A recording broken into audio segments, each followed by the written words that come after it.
देखिए क्या पढ़ रहे थे हम लोग। थर्मोडायनेमिक्स में इंथैल्पी पढ़ रहे थे। इंथैल्पी, हीट एनर्जी एट, देखिए कुछ नहीं बोलते हैं, heat energy at constant pressure. ये कितना बोल्ड अक्षर में लिखे।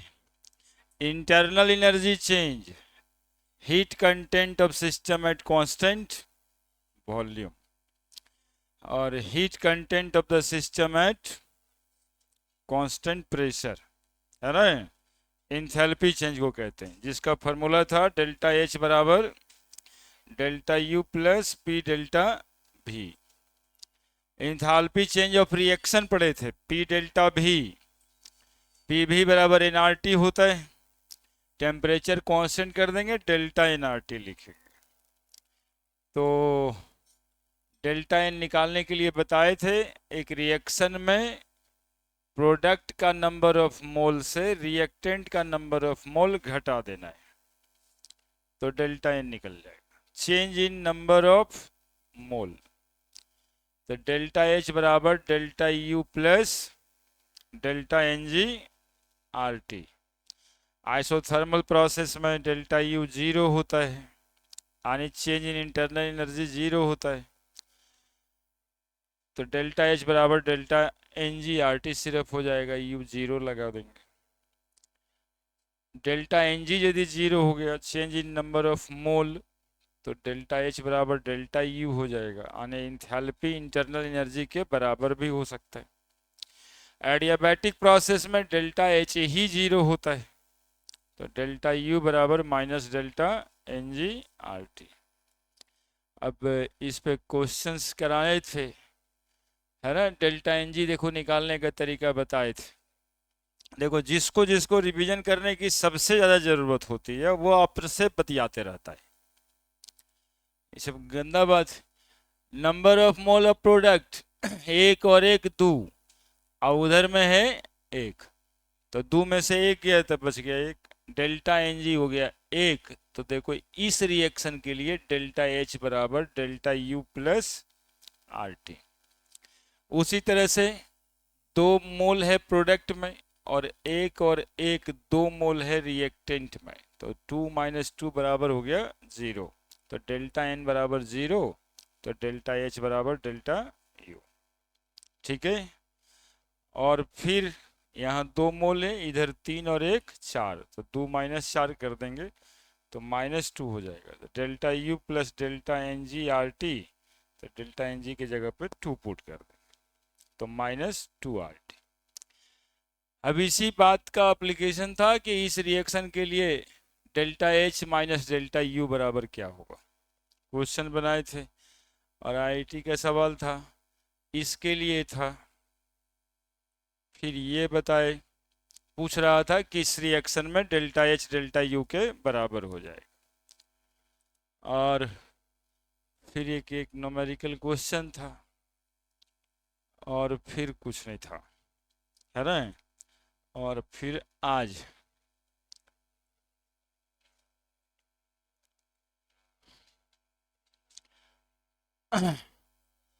वर्क डन ड्यूरिंग adiabatic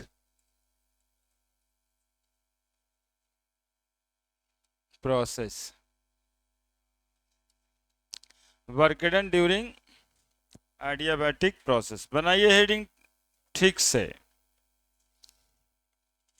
और कंसंट्रेट करने की कोशिश करें। Work done during adiabatic process.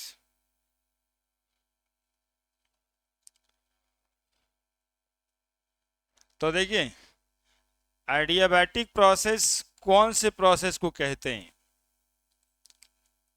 adiabatic process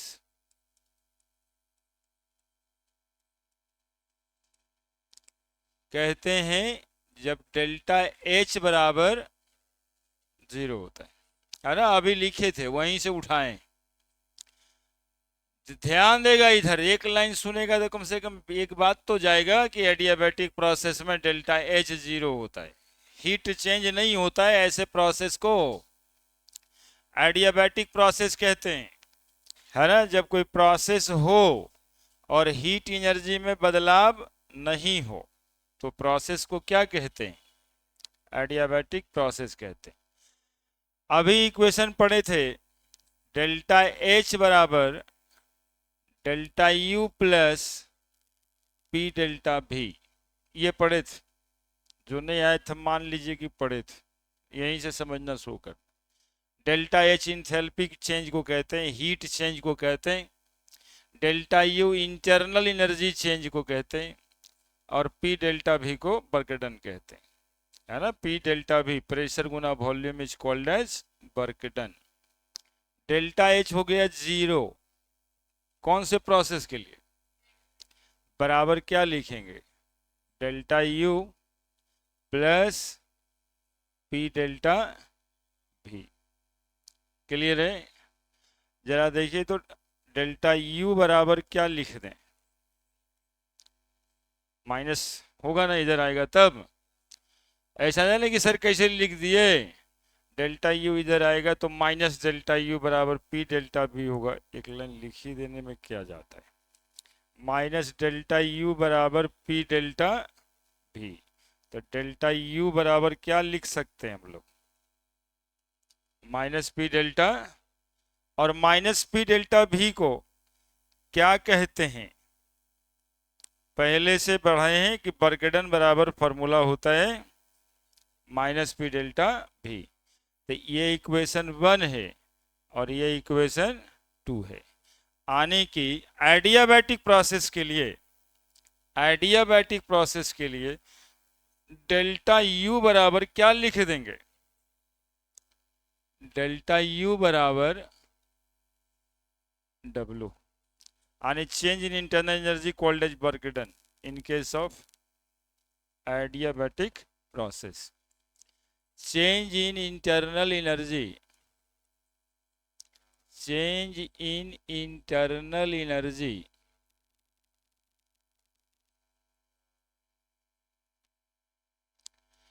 called as work done, called as work done in case of adiabatic process. लिख दीजिए यहां तक। एडियाबैटिक प्रोसेस का बर्डन निकालने के लिए क्या निकालना होगा, तो बोलेंगे sir change in internal energy निकाल देंगे, बर्डन के बराबर होगा।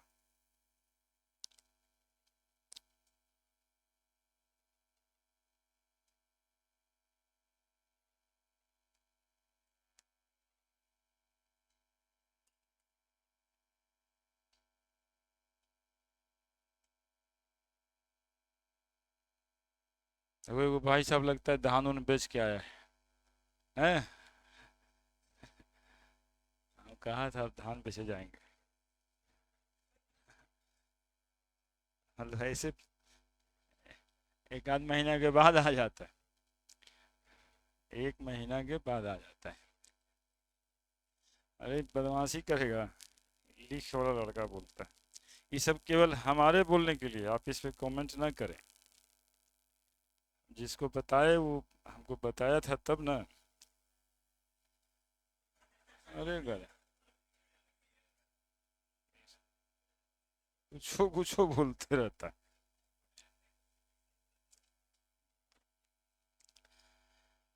इंटरनल एनर्जी का बदलाव क्या कहलाएगा, वर्क डन। इंटरनल एनर्जी का बदलाव वर्क डन कहलाएगा। कैसे प्रोसेस में, एडियाबैटिक प्रोसेस में। ठीक है। अब थोड़ा हम लोग सीपी और सीबी की जानकारी लेंगे। Heat capacity, molar heat capacity और स्पेसिफिक हीट कैपेसिटी, है ना। तब फिर इसी टॉपिक के अंदर आएंगे, work done during adiabatic process.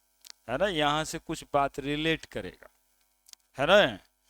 तो वर्क डन, अभी तो हम लोग सिंपल एक लाइन पढ़े, वर्क डन एडियाबैटिक, एडियाबैटिक बराबर डेल्टा यू। थोड़ा सा ध्यान आप लोग को दिलवा दें, आइसोथर्मिक वर्क डन भी पढ़े थे, बराबर -2.303 nRT log V2/V1, है ना। आइसोथर्मिक भी था और रिवर्सिएबल भी था, ये आइसोथर्मिक और रिवर्सिएबल वर्क डन। अभी नॉर्मल एडियाबैटिक वर्क डन है ना। तो अलग अलग केसेस में अलग अलग फार्मूला से वर्क डन निकलेगा, ये बता रहे, है ना। यदि प्रोसेस आइसोथर्मल रिवर्सिएबल है ना, और केवल आइसोथर्मल है, रिवर्सिएबल नहीं है, यानी इरिवर्सिएबल, इरिवर्सिएबल, तो हमारा फार्मूला जो देख रहे हैं आप, नॉर्मल जो फोर्स इनटू डिस्प्लेसमेंट से लाए थे, प्रेशर इनटू डेल्टा, इसे कहीं कहीं पर बगल में जैसे ऐसे एरो करके लिखते हैं ना, कॉपी में लिखते जाइए, तब रहेगा दिमाग में, है ना। नहीं तो वर्क डन बराबर फोर्स इनटू डिस्प्लेसमेंट लगा के केमिस्ट्री में फोर्स खोजते रहिएगा, कि फोर्स तो लगी ही नहीं रहा है, वर्क डन कैसे निकाले, है ना। अलग अलग प्रोसेस में अलग अलग वर्क डन का फॉर्मूला होता है ना। और ये श्री कृष्ण भगवान जी का नियम है, कर्म है, वर्क मतलब हुआ कर्म, है ना। जैसा कर्म करोगे, तो कर्म कैसा किए, आइसोथर्मल कर्म किए कि एडियाबैटिक कर्म किए। आइसोथर्मल वर्क अलग हुआ, एडियाबैटिक कर्म अलग हुआ, बस यही समझना है। अलग अलग वर्क डन का मतलब है अलग अलग जैसे कर्म करते हैं वैसे अलग अलग वर्क डन करते हैं, है ना। देखते नहीं फलाना अच्छा किया, लेकिन इस रिस्पेक्ट में अच्छा तो नहीं हुआ। तो एडियाबैटिक में वर्क डन डेल्टा यू हो गया, चेंज इन इंटरनल एनर्जी। और इंटरनल एनर्जी को हम पिछले दिनों बताए थे, रहन सहन वाली एनर्जी, जिस एनर्जी पे सिस्टम रहता है। तो वर्क डन के बराबर रहन सहन में बदलाव हुआ, जितना कर्म किया उस हिसाब से उसके रहन सहन में बदलाव हुआ। देखिए सामाजिक दृष्टिकोण से थर्मोडायनामिक्स बता रहे हैं, है ना। एडियाबैटिक यदि हीट नहीं बदला, तो जैसा कर्म किया वैसे उसके रहन सहन में बदलाव हुआ। पहले मिट्टी का घर और खपड़ा रहता था, आज कहीं पे जो है ऐसा है ही नहीं कि ग्रेनाइट नहीं लगा हुआ है, रहन सहन में बदलाव हो गया, है ना। जैसा कर्म किया, वर्क डन किया, ठीक है। आइसोथर्मल वर्क डन किया तो इस मैग्नीट्यूड से निकलेगा, कितना वॉल्यूम चेंज हुआ इस पे डिपेंड करेगा कितना वर्क डन किया। यदि रिवर्सिएबल है तो ये फॉर्मूला लगेगा, यदि इरिवर्सिएबल है यानी यूनिडायरेक्शनल है वर्क डन, तो -b डेल्टा v से हो जाए, और बाई डायरेक्शनल है तो फिर ये लग जाएगा। दोनों में वॉल्यूम चेंज ही है, वॉल्यूम चेंज से वर्क डन निकलेगा आइसोथर्मल के केस में। नया हेडिंग लगेगा, इसी हेडिंग के अंदर जिसका नाम है हीट कैपेसिटी,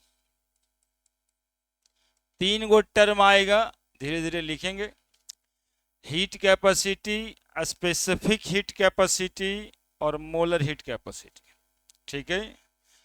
हीट कैपेसिटी क्या होता है सुनेगा सब, जानता भी होगा शायद सब, क्योंकि पढ़ तो रहा है सब थर्मोडायनामिक्स। क्या होता है हीट कैपेसिटी, सी क्या होता है,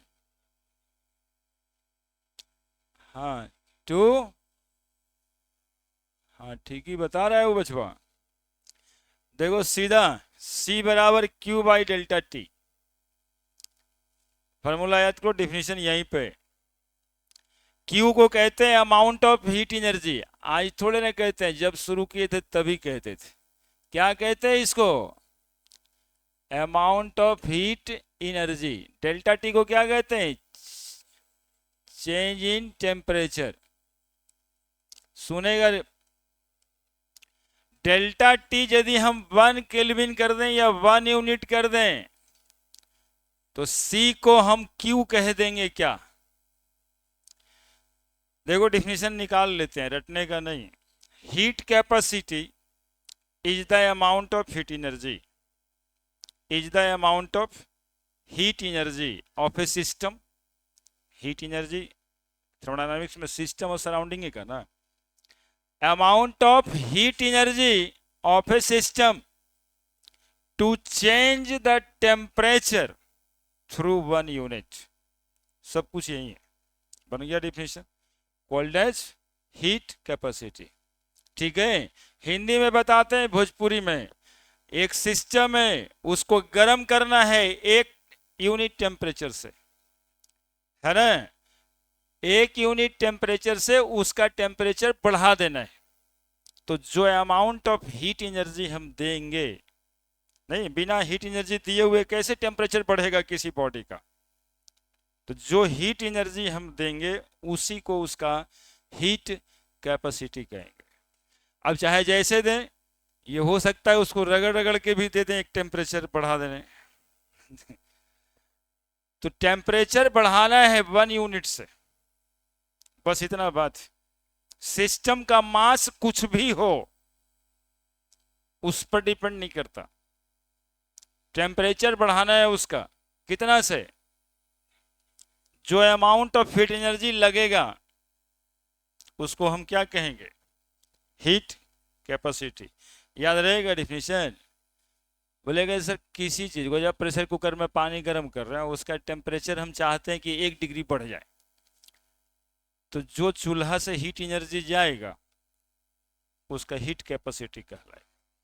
बस इतना सा बात, बस इतना ही सा बात है ना। तो the amount of heat energy,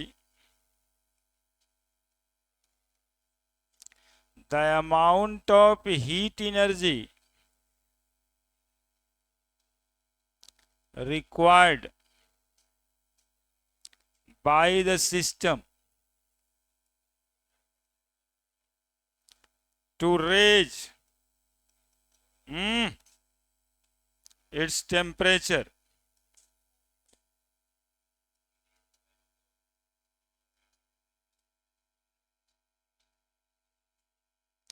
through 1 unit called as heat capacity of the system, है ना। यूनिट क्या होगा? Joule. Amount of heat energy का unit joule per kelvin, temperature का यूनिट केल्विन, तो यूनिट जूल पर केल्विन। क्या समझ गए बात को? समझ गए? किसी भी सब्सटेंस का टेम्परेचर 1 यूनिट से बढ़ा देने में जो अमाउंट ऑफ हीट एनर्जी लगेगा उसको उसका हीट कैपेसिटी कहेंगे। और तो कुछ है ही नहीं, जल्दी से लिखो।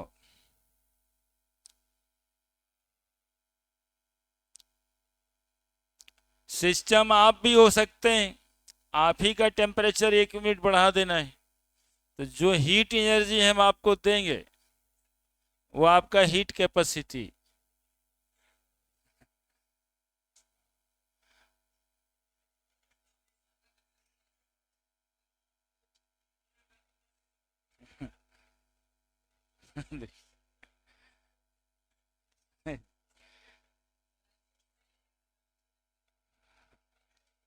देख, कुछ बोलता रहता है।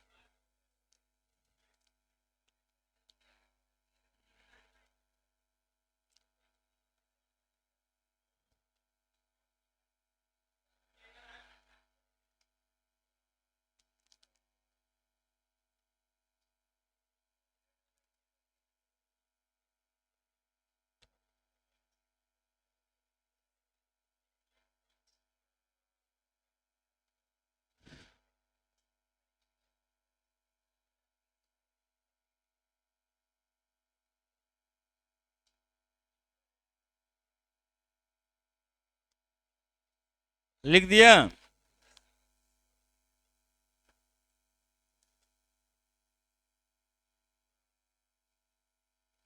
अलग अलग बॉडी का अलग अलग अमाउंट ऑफ हीट एनर्जी होगा टेम्परेचर बढ़ाने के लिए। नहीं, हर बॉडी का सेम ही एनर्जी तो होगा नहीं जिससे कि 1 यूनिट बढ़ जाए टेम्परेचर। तो हम पूछ रहे हैं कि ये एक्सटेंसिव प्रॉपर्टी है या इंटेंसिव प्रॉपर्टीज। तो हीट कैपेसिटी एक एक्सटेंसिव प्रॉपर्टी, मास पे डिपेंड करता है ना, मास इंडिपेंडेंट नहीं है ना, मास इंडिपेंडेंट नहीं है, मास इंडिपेंडेंट इंटेंसिव प्रॉपर्टीज होता है जिसमें पर यूनिट मास आ जाए वो इंटेंसिव हो जाता है। तो हीट कैपेसिटी एक कैसा प्रॉपर्टीज है, मास पे डिपेंड करेगा। लिख दीजिएगा, हालांकि पहले से डिफिनेशन ये सब एग्जांपल लिखा हुआ है।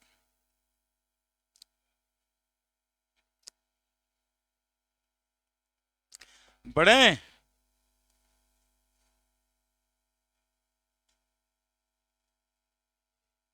बढ़े, अब तो रटवा दिए इसको। आप लोगों को कोई शक लग रहा है क्या? The amount of heat energy required by the system to raise it temperature through 1 unit called as heat capacity. अब 2 डिग्री बढ़ाना होगा तो यहाँ 2 लिखेंगे तो क्यू 2 से गुना हो जाएगा। इसमें 10 डिग्री भी बढ़ाइए कोई दिक्कत नहीं है, ये न्यूमेरिकली बन जाएगा कि किसका हीट कैपेसिटी कितना है ना।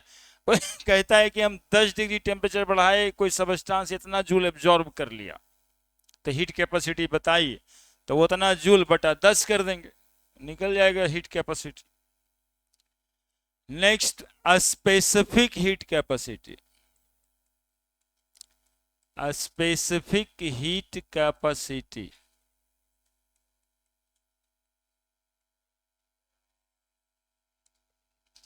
स्पेसिफिक हीट कैपेसिटी को एस से लिखते हैं, है ना। स्पेसिफिक हीट कैपेसिटी को एस से लिखते हैं। यहां पे केमिस्ट्री में सुनिएगा ये क्या होता है, पहले फॉर्मूला लिखेंगे, डिफिनेशन तो आप बनाइएगा। एस बराबर होता है Q by M into delta T, है ना। और इससे भी पहले एक डिफिनेशन और इसका, स्पेसिफिक हीट बराबर होता है heat capacity by mass, by mass, simple. Heat capacity जो देख रहे थे पर यूनिट मास, अब है क्या कि 1 किलो सबस्टांस का टेम्परेचर 1 यूनिट से बढ़ाना है, तो जो अमाउंट ऑफ हीट एनर्जी लेगा उसको कहेंगे स्पेसिफिक हीट कैपेसिटी। तो बताओ एस बराबर क्या लिखेंगे, ऊपर Q by mass into delta T. If mass is equal to 1 kg, delta T बराबर 1 यूनिट, एस बराबर क्या निकल के आएगा, क्यू निकल के आएगा। देखो डिफाइन कर रहे हैं कि specific heat capacity is the amount of heat energy required to raise 1 kg of substance through 1 unit temperature called as specific heat capacity। पिछले वाले हीट कैपेसिटी में कौन सा सिस्टम है, कितना किलो का है, ये पता नहीं था। अब है कि पर यूनिट मास हम टेम्परेचर बढ़ाएंगे, तो पर यूनिट मास टेम्परेचर बढ़ाने में जो अमाउंट ऑफ एनर्जी लगेगा उसको हम लोग कहेंगे स्पेसिफिक हीट कैपेसिटी। कोई दिक्कत है? कोई दिक्कत? पर यूनिट मास हो गया, ये कैसा प्रॉपर्टी है, तो इंटेंसिव प्रॉपर्टीज, मास इंडिपेंडेंट, मास से कट गया ना। अब देखो और एक बात बताएं, देखो बदमाशी करने वाले बच्चे का एगो फॉर्मूला यहाँ देखो निकल के आ रहा है याद रखने के लिए। Q बराबर मस्त, देखिए आ गया,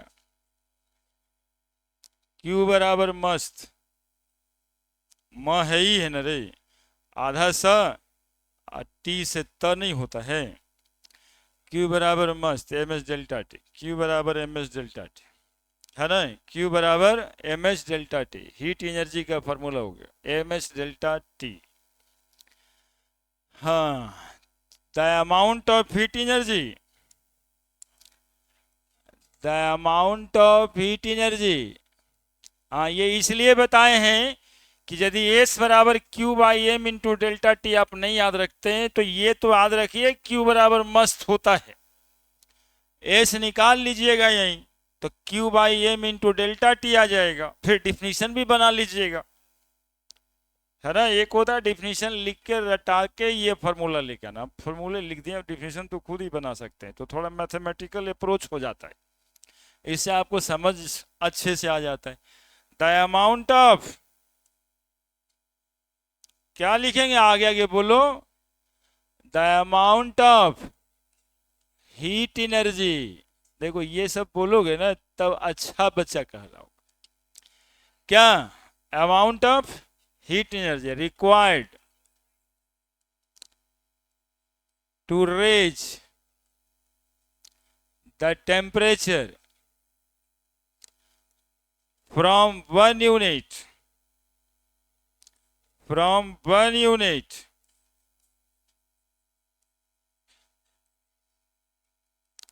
of 1 kg of substance, या पर यूनिट मास लिख देते, है ना, 1 यूनिट पर यूनिट मास लिख देते, या of 1 kg of substance, called as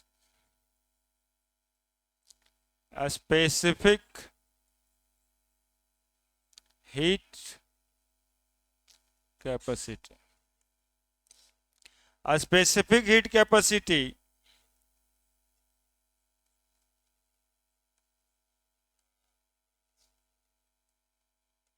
an example of, ये तो बिल्कुल हमेशा दिमाग में रखिएगा, इंटेंसिव प्रॉपर्टीज, इंटेंसिव प्रॉपर्टी यही वाला पूछता है, इसलिए पूछता है कि डिफिनीशन यदि आपको याद है और बात को समझे नहीं है, मैथ मजबूत होता है बच्चे का, यहां मास देखेगा तो लगेगा मास पे तो डिपेंड कर ही रहा है, मास पे तो डिपेंड कर ही रहा है, तो लिख देगा एक्सटेंसिव प्रॉपर्टीज। लेकिन बताए थे कि यदि पर यूनिट मास पर लीटर किसी में लग जाए तो वह प्रॉपर्टी कैसा हो जाता है, इंटेंसिव, मास इंडिपेंडेंट, है ना। क्योंकि ऊपर वाला प्रॉपर्टी एक्सटेंसिव, नीचे वाला प्रॉपर्टी एक्सटेंसिव, दो एक्सटेंसिव प्रॉपर्टी को डिवाइड करेंगे तो क्या निकल के आएगा, intensive. Specific heat capacity is intensive property. Heat capacity कैसा प्रॉपर्टी था,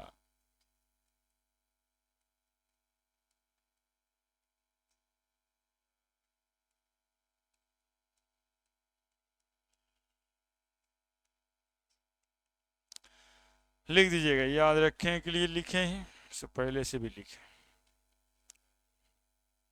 अरे सुनोगे बात, खाली ओबीडिएंट स्टूडेंट बन जाओ ना तो काम हो जाए।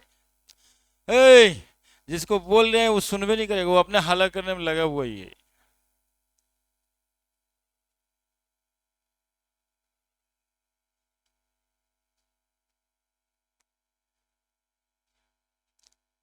देखिए क्लास में आइए 1-1.5 घंटा सर का बात सुन लीजिए, बस हो गया। तो पहले भी रेंडोमनेस रहता ही है बॉडी में, यहाँ क्लास में भी आए तभी रेंडोम ही है, इसीलिए तो बात सुनना है, फायदा क्या होगा, नहीं तो पैसा बर्बाद ना हो जाएगा यार।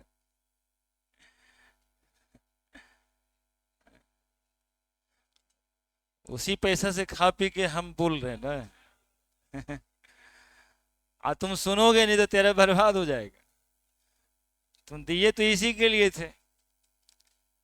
अभी आजकल बच्चा बात नहीं सुनता है, गार्जियंस भी आकर कर करके जो है साथे रहने के लिए तैयार हो रहे हैं कि एक दो को फोन आता है कि सर लगता पड़ता नहीं है, सोच रहे हैं हम भी आगे साथ ही रहते हैं, तब देखेंगे कि जाता है कि नहीं जाता है। बताओ कितना खर्चा हम बचाते हैं यदि तुम पे हम गाइड करते हैं कि तू कहाँ गया नहीं गया।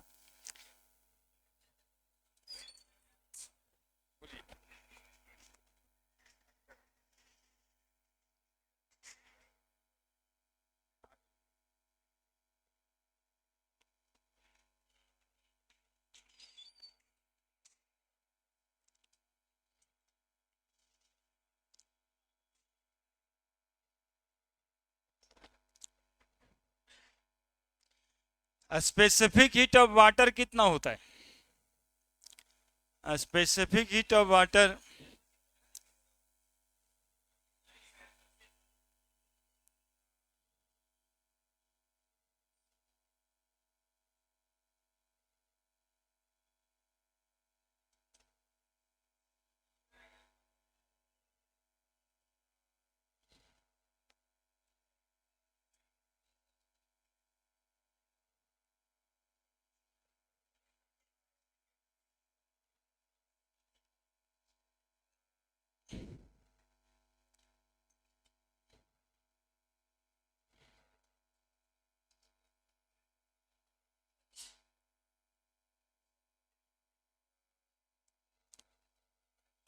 देखो, specific heat of water 4200 joule होता है पर केजी पर डिग्री सेंटीग्रेड या पर केल्विन, है ना। स्पेसिफिक हीट ऑफ वाटर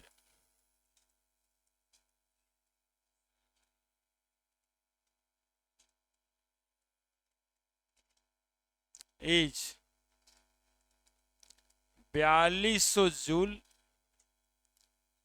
पर केजी पर केल्विन। इसका क्या मतलब है, इससे आप समझते क्या है, हमें ये बताना है। तो बोलेंगे इससे सर समझते हैं हम कि 1 केजी वाटर का टेम्परेचर जब हम 1 यूनिट से बढ़ाएं, यानी पानी हम 25 डिग्री पे गर्म करना शुरू किए, पानी का टेम्परेचर जब 26 डिग्री हो जाएगा तो 1 kilo water 4200 joule amount of energy absorb कर चुका होगा, है ना। यदि 1 किलो पानी 4200 joule amount of energy absorb कर चुका होगा तो उसका टेम्परेचर कितना बढ़ गया होगा? 1 केल्विन से बढ़ गया होगा, 1 डिग्री सेंटीग्रेड से बढ़ गया होगा, है ना। आप भी ठंडा में यदि आग के पास बैठ रहे थे और आपका टेम्परेचर भी यदि 1 डिग्री बढ़ रहा था तो जो अमाउंट ऑफ एनर्जी आप एब्जॉर्ब कर रहे थे उसको हीट कैपेसिटी कहते हैं, क्योंकि पर किलो ना लगाए, है ना। और आपके बॉडी का यदि पर किलो कर दें, 60 किलो के हैं, भागा 60 करना पड़ेगा तो स्पेसिफिक हीट कैपेसिटी निकल जाए। यानी 1 KG water require 4200 joule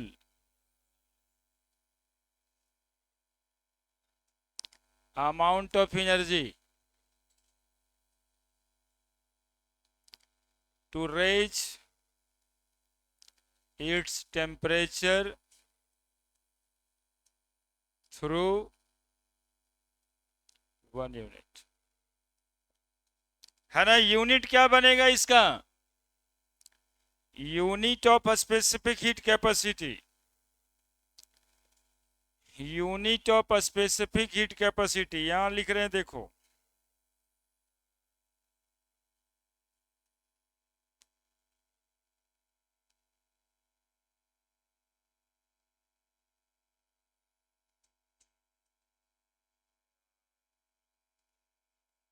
joule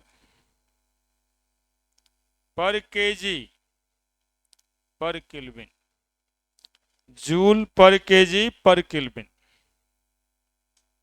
या पर डिग्री सेंटीग्रेड, क्योंकि चेंज इन टेम्परेचर है ना, तो डिग्री सेंटीग्रेड भी लिख सकते हो, पर केल्विन भी लिख सकते हो, चेंज में बराबर होता है। लिखो जल्दी से।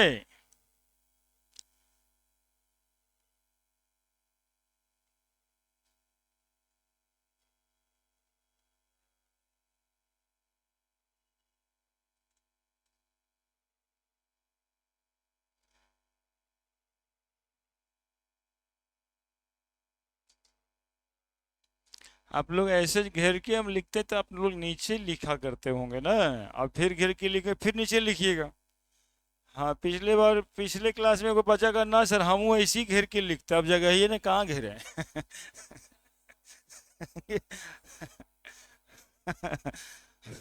एक तो बच्चा ऐसा मिल गया। हम कहे भाई यार ऐसे कैसे, मतलब अब कहाँ घेरे हूँ उधर। कि ऐसा नहीं होता है यार, वो उसके बाद नीचे जाओगे, या फिर चौड़ा करो कॉपी तो ऐसे लिखना है तो। ना एक तो है उधर कोना में बैठता है, ऐसे ही बोला है। तो नीचे नीचे लिखना है।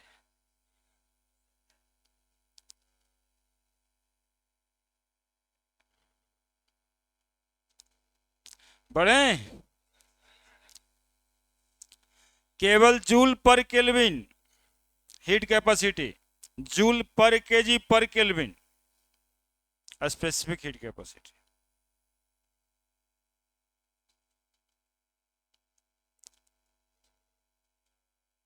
कभी कभी इससे सवाल होता है कि इतना टेम्परेचर में बदलाव किए तो कितना अमाउंट ऑफ एनर्जी लगेगा, तो क्यू निकालना होता है, M S delta T formula लगाते है ना। इसलिए इसको भी कोट कर लेना, आप लोग भूल जाते हो। क्यू बराबर एम एस डेल्टा टी, इसमें क्यू का फॉर्मूला याद होगा, साथ में स्पेसिफिक हीट कभी ना भूलोगे, है ना।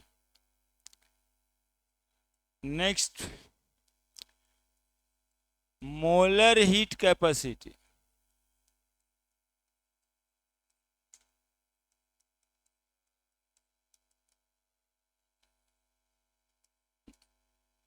नहीं लिखा था जे।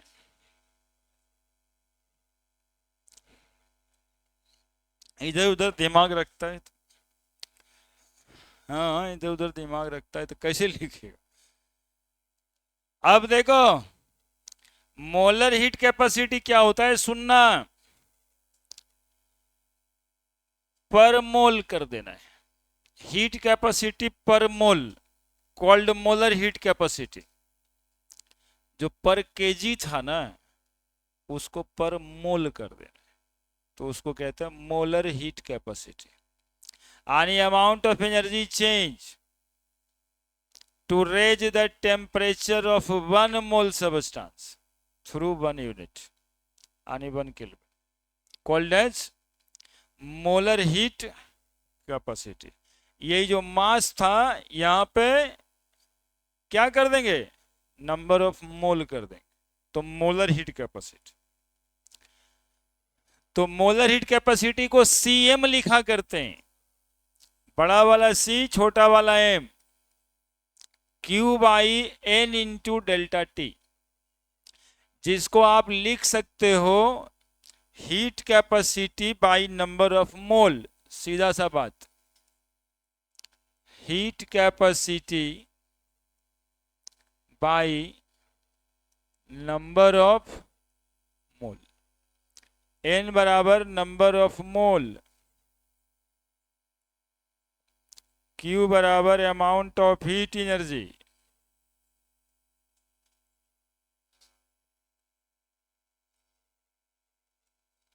Delta T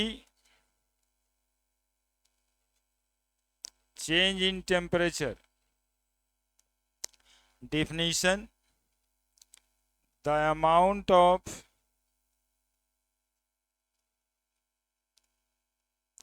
heat energy required to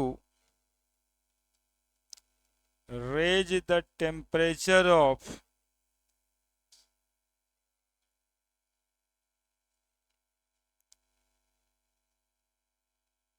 one mole of substance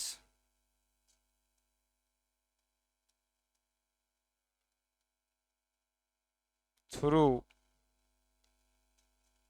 1 unit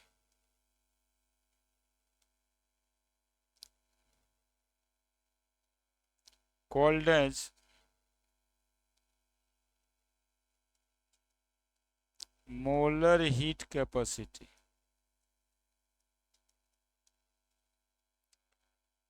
unit क्या बनेगा, जूल पर मोल पर केल्विन, जूल पर मोल पर kelvin.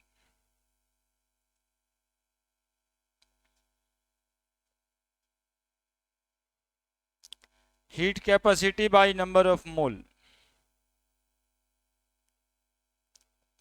the amount of heat energy required to raise the temperature of 1 mole of substance through 1 unit called as molar heat capacity।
है ना?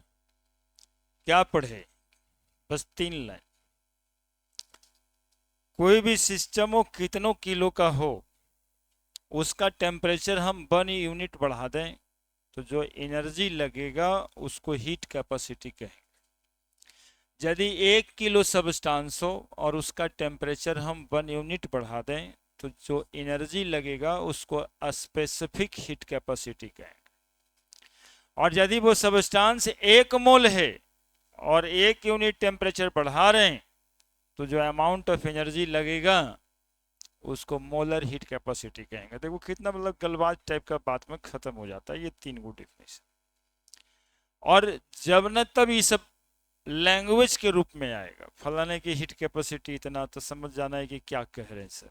Molar heat capacity इतना, समझ जाना कि क्या बातें हो रही है ना। इवन हीट कैपेसिटी और मोलर हीट कैपेसिटी यहाँ पे बड़ी कॉमनली लिखाता है, एन बराबर 1 मोल समझा हुआ रहता है ना, यानी पर मोल समझा ही रहता है। हीट कैपेसिटी पर मोल कह देते हैं molar heat capacity, heat capacity per unit मास कह दें स्पेसिफिक हीट कैपेसिटी। तो वो दो छोटका डिफिनेशन अलग से जो है नोट कर लेना है ना। ये तो पूरा फुल डिफिनेशन है और आधा डिफिनेशन है, आधा जो है पहले से जाना हुआ है ना। तो अलग से 2 लाइन और लिख देते हैं। क्या क्या नोट में? हीट कैपेसिटी, जो फट से दिमाग में जाएगा बात, heat capacity per mole called as molar heat capacity. इससे ज्यादा कुछ था जी? Heat capacity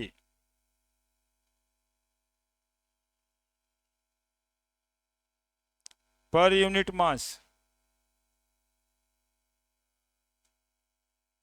called as specific heat capacity. यही 3 गो लाइन आधा घंटा से समझा रहे हैं, था तो बस इतना ही।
हो गया।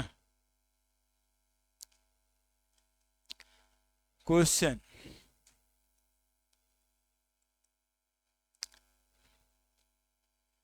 0.56 gram of iron require 560 kilo joule amount of energy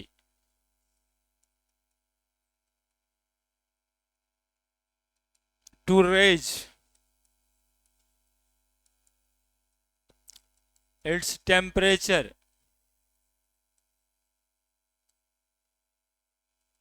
through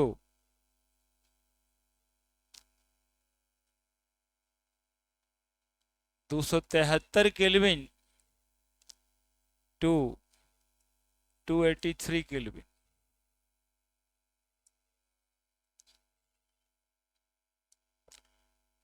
298 kelvin to 303 kelvin. Calculate heat capacity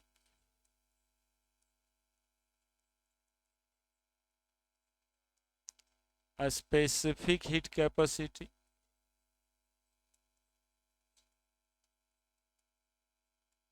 and molar heat capacity। बहुत ही सस्ता सवाल है, बताइए।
नहीं निकाले, क्या करेंगे आंसर। हीट कैपेसिटी के लिए हमें कुछ करने की जरूरत है क्या? तो हीट कैपेसिटी बराबर होता है Q बाई डेल्टा टी। कितना अमाउंट ऑफ एनर्जी लगा? तो 560 किलो जूल मतलब 1000 joule by 303 kelvin minus 298 kelvin. क्या बस बन गया सबल, और क्या करना था? 5 6 गुना 10⁴ जूल बटा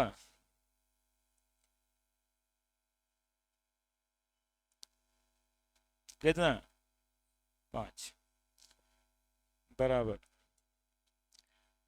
10 नहीं, 11,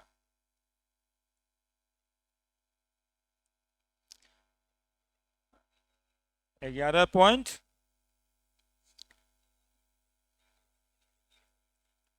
10⁴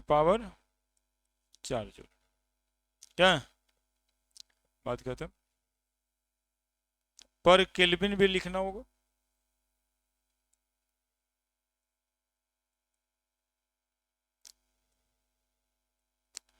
दूसरा,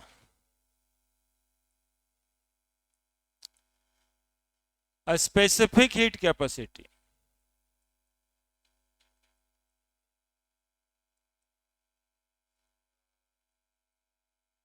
बराबर Q/m × ΔT है ना। अब यदि सीक्वेंस में ही निकालना है तो Q/ΔT तो हम लोग ऑलरेडी निकाल चुके हैं, तो इसी को मास से भागा दे देना है। क्या क्या अलग निकालना है तब तो ठीक है, पूरा करेंगे ना। यदि साथ में निकालना है, इसको कितना से भागा देते हैं, मास से भागा देते हैं, तब भी निकल जाएगा। अदरवाइज हम पूरा फिलहाल लिख देते हैं, 560 गुना 1000 जूल बाई मास ग्राम में है, तो 0.56 into 10⁻³ Guna change in temperature तो 5 ही है, 10⁻³ और -3 क्या कट जाएगा कि ऊपर चल जाएगा, पॉइंट ऊपर जाके 2 गुना बढ़ा देगा, 56 10 से कट जाएगा, 5 2 से कट जाएगा, 2 इंटू 10⁻1 2 3 4 5 और 3 ऊपर जाके जुड़ जाएगा, 8 जूल पर केजी पर केल्विन। क्या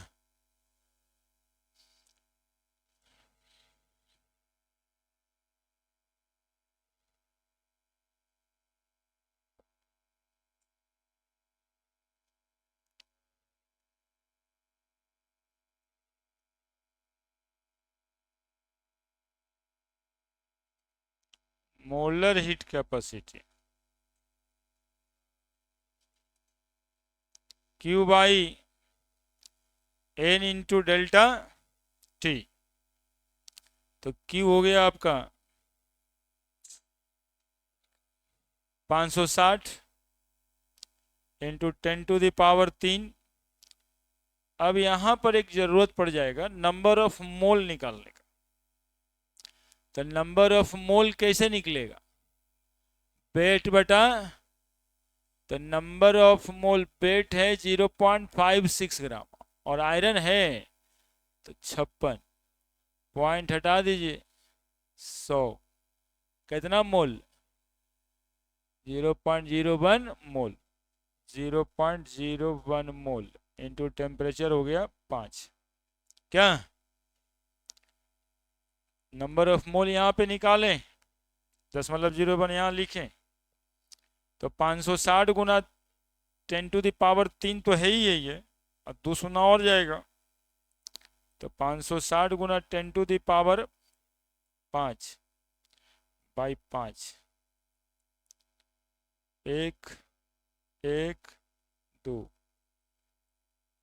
जूल पर मोल पर केल्विन।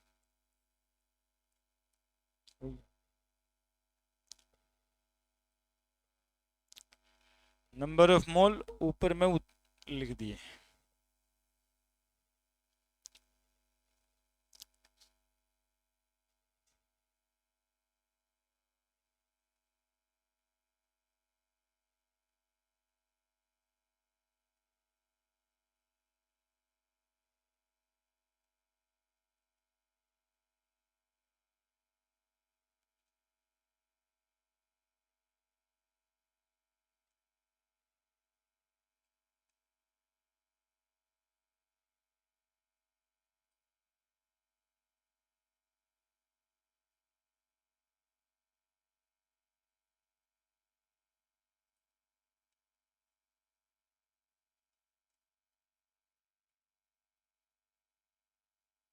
हो गया।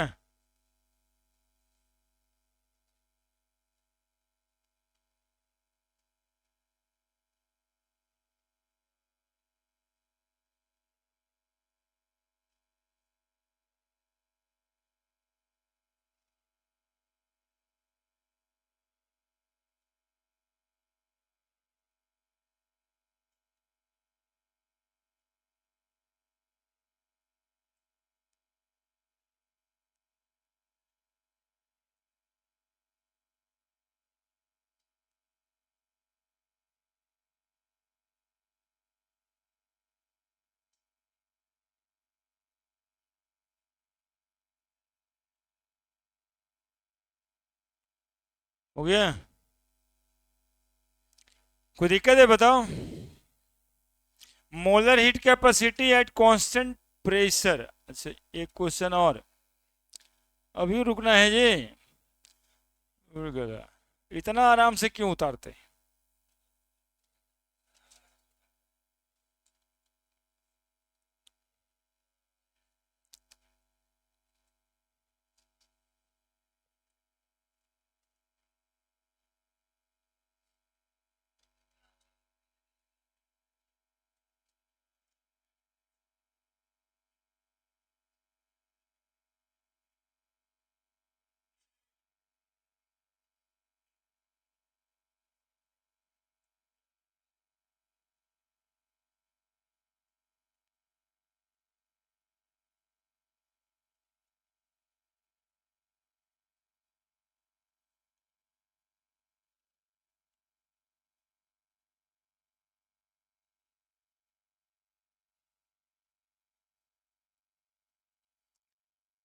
Calculate the amount of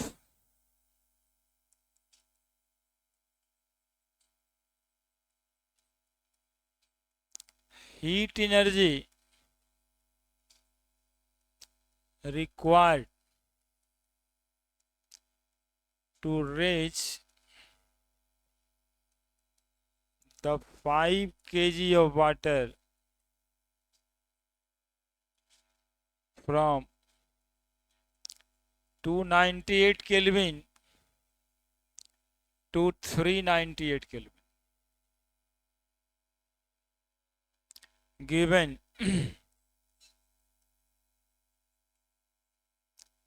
a specific heat of water is 4200 joule पर केजी पर केल्विन। जल्दी बना के बताओ।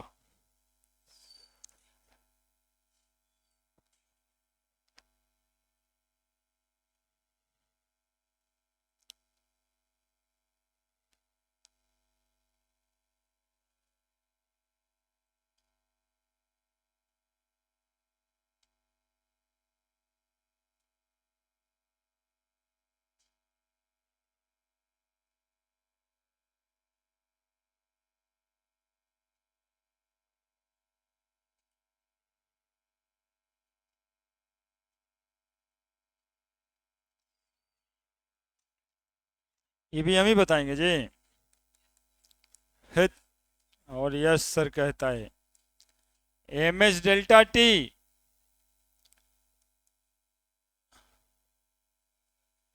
5 केजी 4200 जूल पर केजी पर केल्विन।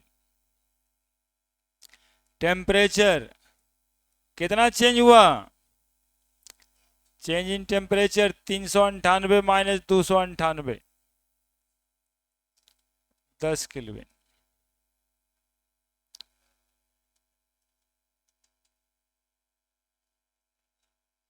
5 गुना 4200 गुना 10।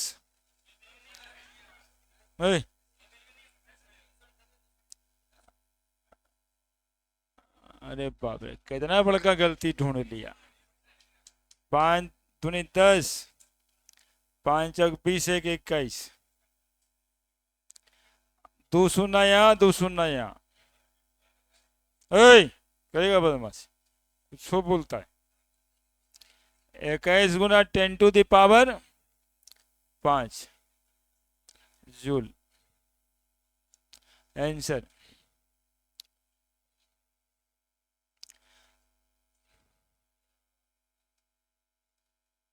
Molar heat capacity at constant pressure, CP और सीवी पढ़ना है।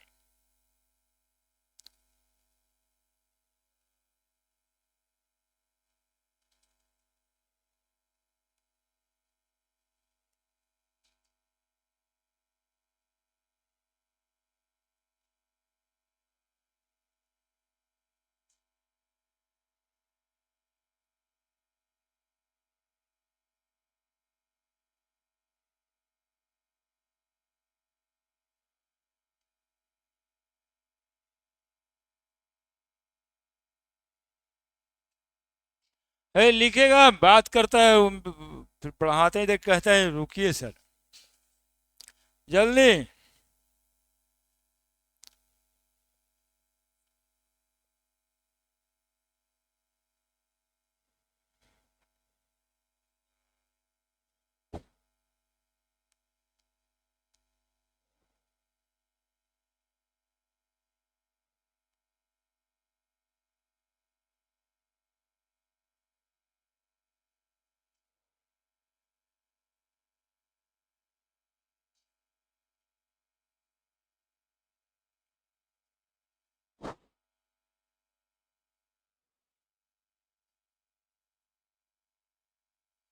लिखे।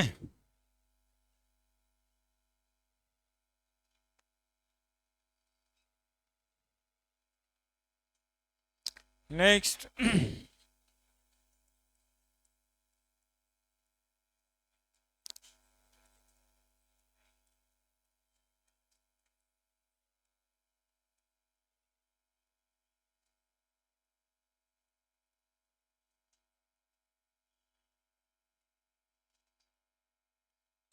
Molar heat capacity at constant volume, CVM लिखते हैं इसको। Molar heat capacity at constant volume, CV। अभी देख रहा था मोलर हीट कैपेसिटी क्या था, मतलब Q/N इंटू डेल्टा टी था। नंबर ऑफ मोल तो एक मोल के लिए लेते ही है, N भागा देते हैं हीट कैपेसिटी में। लेकिन कब की बात है ये, जब वॉल्यूम कांस्टेंट। जरा देखते रहना यहां पे, CV M molar, Q/N into delta T, यही ना लगाओगे फॉर्मूला, बदलोगे क्या इसमें, तो बदलना बस यहां पे है, Q भी लिख देंगे, ठीक है, एट कांस्टेंट वॉल्यूम। QV को क्या पढ़ेंगे, हीट कंटेंट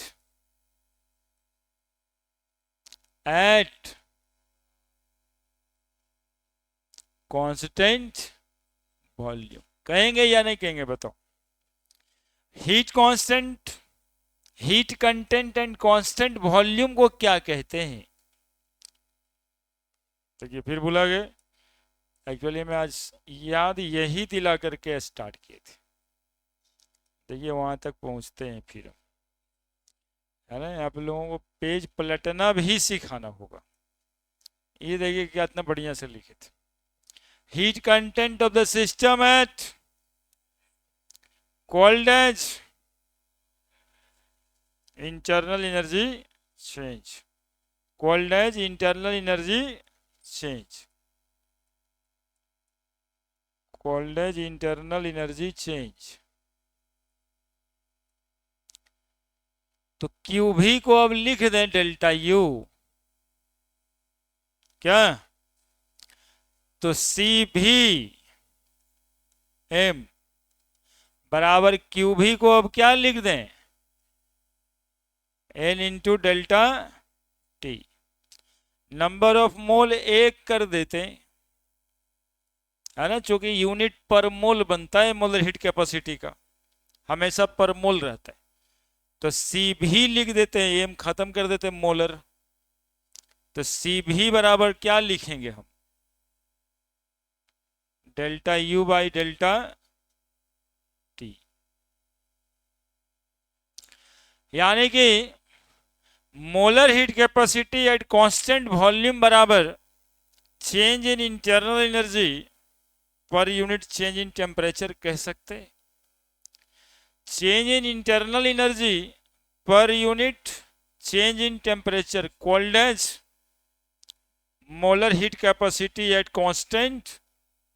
देखिए कितना बात बदल गया, वहां सीधा heat energy 1 kilo substance 1 mole substance कर रहे थे, यहाँ बात ही बदल गया, चेंज इन इंटरनल एनर्जी पे चला गया। तो यही जो नॉर्मल टर्म था उसको थर्मोडायनामिक्स में ले आए कि how molar heat capacity related with internal energy है ना, तो इसको कहेंगे change in internal energy.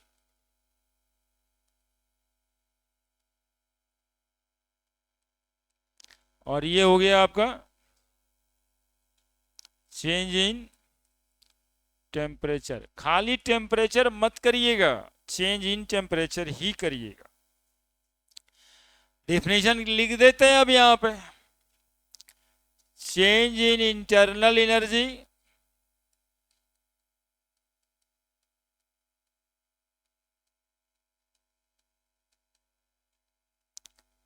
Per unit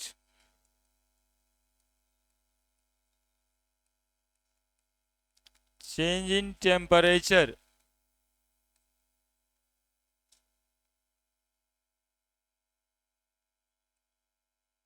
called as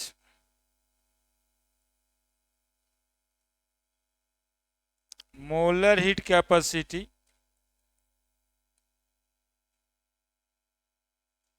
at constant volume Cv।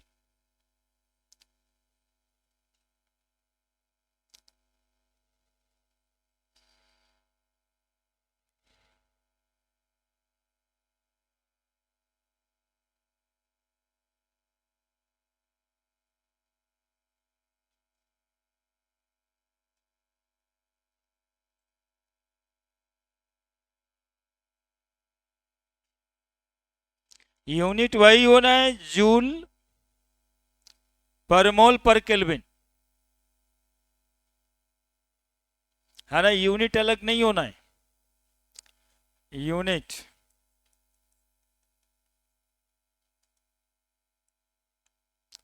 Joule पर मोल पर केल्विन।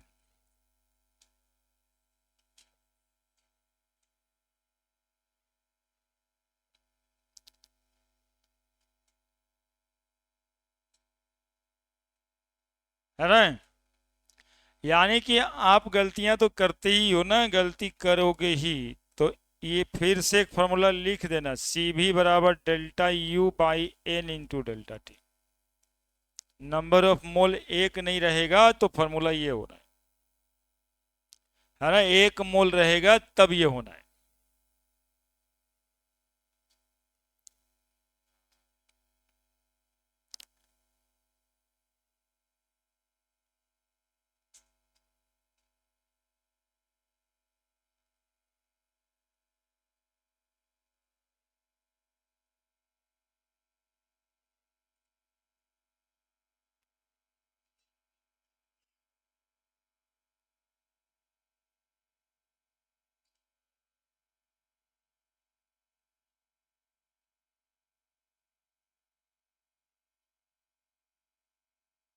लिखा है? लिखा है?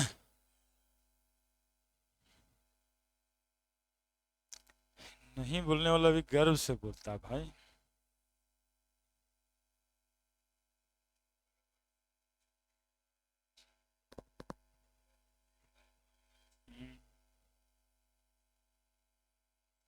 देखो देखो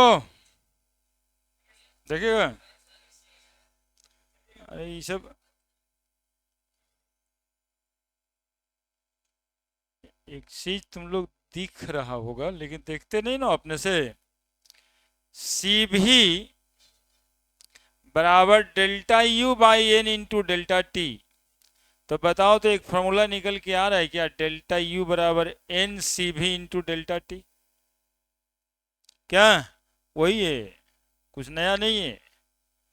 कहां से छोड़ के आए थे, बर्केडन एडियाबैटिक प्रोसेस में चेंज इन इंटरनल एनर्जी के बराबर होता है क्या, चेंज एडियाबैटिक प्रोसेस में चेंज इन इंटरनल एनर्जी किसके बराबर होता है, बर्केडन के बराबर होता है। और वो फॉर्मूला निकल के आया है C V into delta T, that is equal to work done. तो बताओ, work done during adiabatic process N into C V into delta T.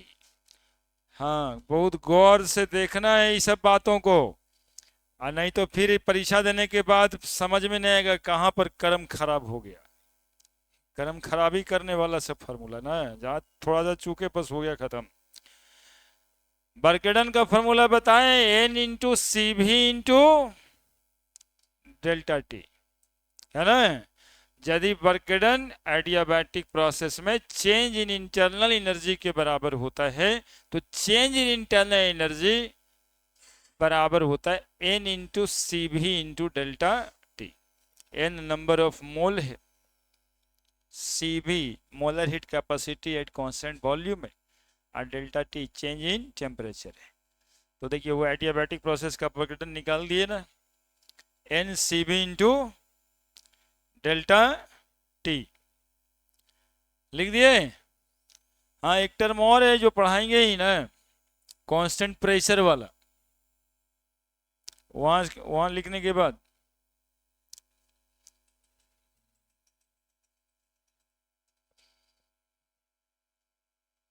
Molar heat capacity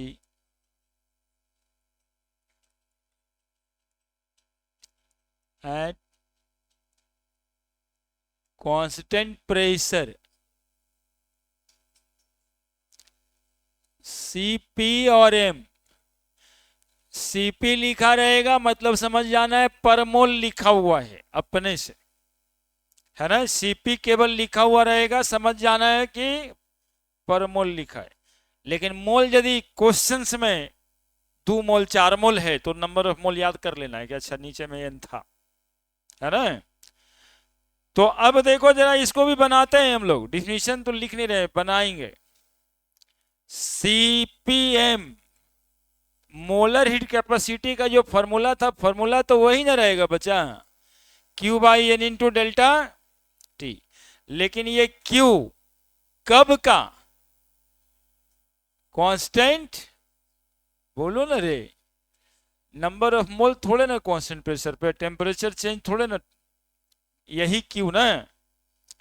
या यदि बर्दाश्त नहीं करते हो तो ऐसे सी, ये कांस्टेंट प्रेशर पे हो गया, तो ये सीपीएम बराबर क्यू ही ना कांस्टेंट प्रेशर पे, N into delta T. We know what CP is equal to, अरे वाह देखो काम किया दिमाग, heat content at constant pressure called enthalpy change. Heat content at constant pressure called as, फिर से दिखाएं, वही 2 लाइन जहां लिखे थे, heat constant at constant volume और कांस्टेंट प्रेशर। तो बताओ सीपीएम इज इक्वल टू क्या लिख देंगे, delta H by N into delta T, N बराबर 1 मोल, सीधा सीपी बराबर क्या लिख दें, delta H by delta T.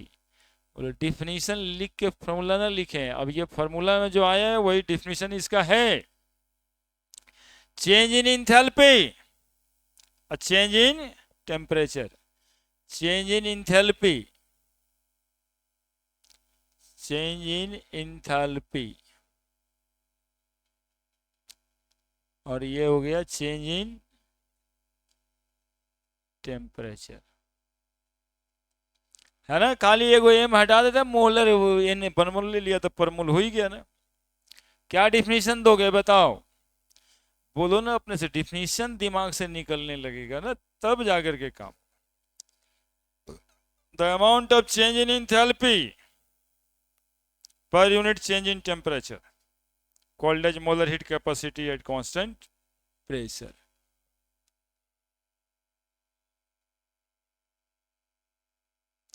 The amount of change in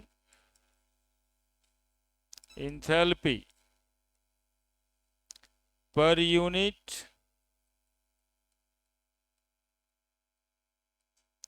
change in temperature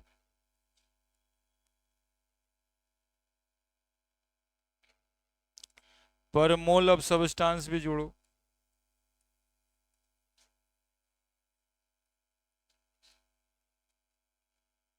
called as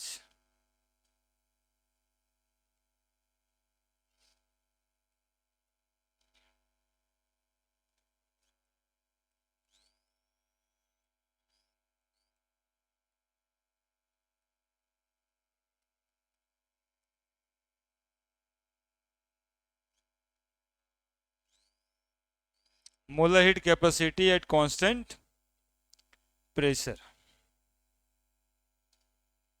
Cp, है ना। और अलग से समझना है कि जब जरूरत पड़ेगा तब सर लिख देंगे डेल्टा एच बराबर N into C P into delta T. जैसे डेल्टा यू बराबर N C V into delta T, वैसे डेल्टा एच बराबर N C P into delta T. आप करिएगा, आइसोथर्मल प्रोसेस में डेल्टा यू 0 हो जाता था तो इंथैल्पी चेंज ही वर्क डन के बराबर होता था। तो वहां पे इंथैल्पी चेंज वर्क डन के बराबर है, तो वर्क डन का formula N into C P into delta T भी हो सकता है यदि डेल्टा यू 0 है। अब हो गया बात। यूनिट वही है, जूल पर मोल पर केल्विन। कॉपी बांधने में कितना जल्दी रहता है, तब तो लगता है लिखने का जरूरत नहीं था। जूल पर मोल पर केल्विन।